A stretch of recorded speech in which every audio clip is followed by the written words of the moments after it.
Hi, I'm Evan. I'm a data science major here at the U, and I'm CAO of AvyViz. Hello, I'm Parker. I'm a computer science major as well, and I am the COO of AvyViz. Hi, my name is Mike. I'm a computer science major, and I'm CBO of AvyViz LLC. Hi, we're AvyViz. We're the premier backcountry avalanche app. The reason we created AvyViz is there are on average 27 avalanche deaths per year in the world, and we want to bring that number way down, starting right here at Utah. We're usually in the top 3 or so states for avalanche deaths per year. And so we feel like there's a need for this. Part of the reason why people are getting caught is they just don't know where the danger is. You have to look at kind of a complicated danger rows and try to figure out where you are on the map, your aspect and elevation. And we take care of all that for you, so you can just see it right on the map. So this is Jeremy Jones. He's a professional, and this is like a planned avalanche, but this kind of shows you what an avalanche would look like if someone gets caught and slides in it. And obviously he's completely out of control here. Like, you can't really do anything, and it's extremely dangerous. Like, if you get carried over a cliff or something, that's pretty much the end of it. Or you can get buried. And so this is the kind of thing we're trying to prevent. So going into our demo, we're 3 backcountry skiers. We're excited to ski the Wasatch, but we spent a little too much time at Burke's Tiki Lounge last night, and we're just a little tired this morning. We didn't plan our tour.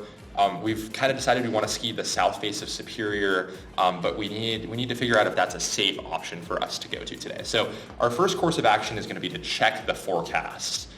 So basically, we'll open up the forecast page within AvyViz, and then we'll kind of look at the danger rows. So what we see here, kind of these southwest and southeast aspects are all pretty considerable danger. So what that tells us is maybe skiing a south-facing aspect would be a little more difficult.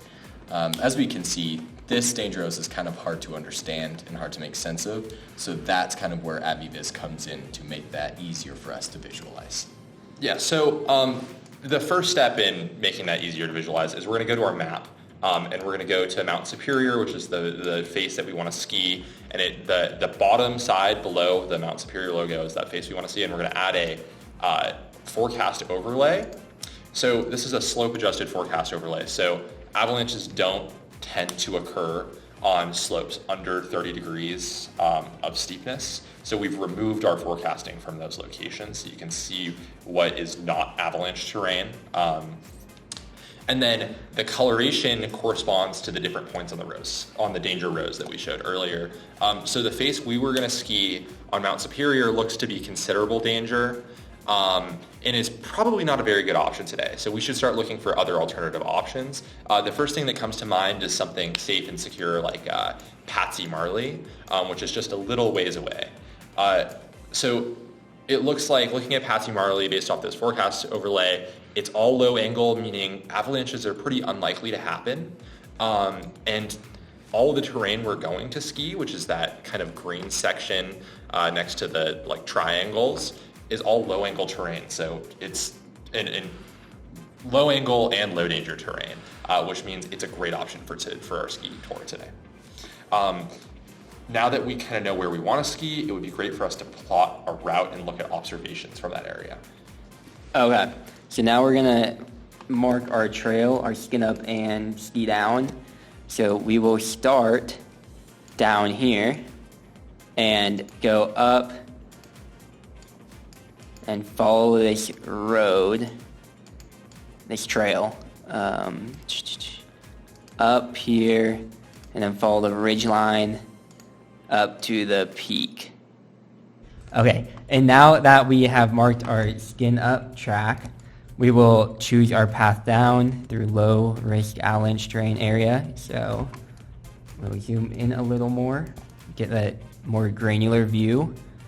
And it looks like a good path might just be go through this low danger at the very start, and just kind of go through this low angle terrain, avoid the tiny little steep patches, and just go all the way back down to where we started. and that's a little uphill, so I could remove some points by clicking on them and actually take a downhill path to it. So we did not have to put skins back on. Yeah. Cross the river and get back to the parking lot of where we started. And we could name the trail. Let's just name it Fun Tour and save it. All right, so it's been some time. We're sitting in the parking lot right now, and we want to like check our trail and make sure nothing's changed. So we're gonna pull up this bottom sheet here, and we're gonna click Find a Trail and go to Our Trails. It looks like Fun Tours there. You can see the length of it, and we can add it to the map. So if we click here, you can see it again. And this allows us to kind of look at it. We can see the name of it on there. Since we like loaded the trail, some observations may have come in.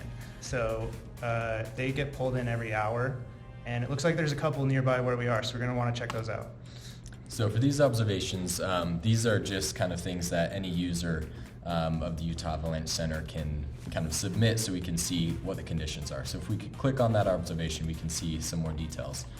So we can see kind of like the weather in that area, the snow characteristics. So it looks like there's like 6 inches of new snow, so we should probably be worried about, you know, fresh snow avalanches, but no super big red flags there. So we can look at this observation and say, okay, we're probably fine to just continue on with the tour. And so we can go back to the map and then kind of go on from there and start our actual tour. So now we're on the peak of Patsy Marley. We've toured all the way up, and you can see our little icon right there, just kind of like Google Maps.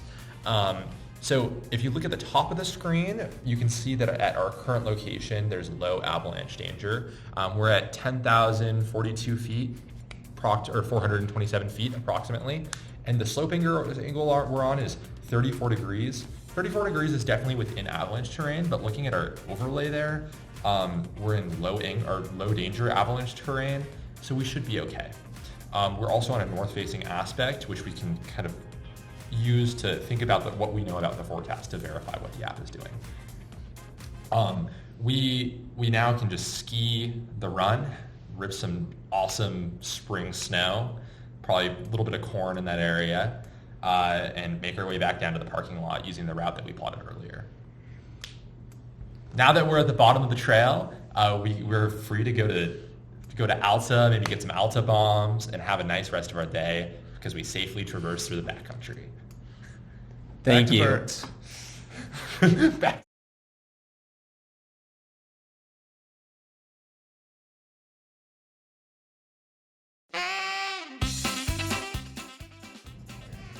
So now we'll insert a avalanche video if you want to. Because there are, on average, 27 deaths per year in Salt Lake. That was great, but Yeah. there's not 27 deaths in Salt Lake, so you probably have to say it again. Yeah, there are, on average, 27 deaths in Utah per year from avalanche. Did you say 27 per year in Utah? Isn't that a little line? Oh, It's in the world. okay. Okay, One more take time. 3. It's okay. What, how much? It's like 4 in Utah. Like, I guess like this is gonna be an overlay, right? What? We've been out late at Burke's Tiki Lounge. Let me start over that. So And that looks pretty rough. We kind of went off this. we went off the script, So but Is it's it okay. kind make it Yeah. look like we didn't mess up. Yeah, to make it look like we. We can't have a person teleport away. Yeah. Okay. You just fade in and out. Like it's fine if it like looks like a cut. Nah, I don't- perfect. You're gonna have a lot of fun editing this. Well, I think Still like Yeah, scrubbing. We're still recording, right? Yeah. we are still recording. I mean, Okay. okay.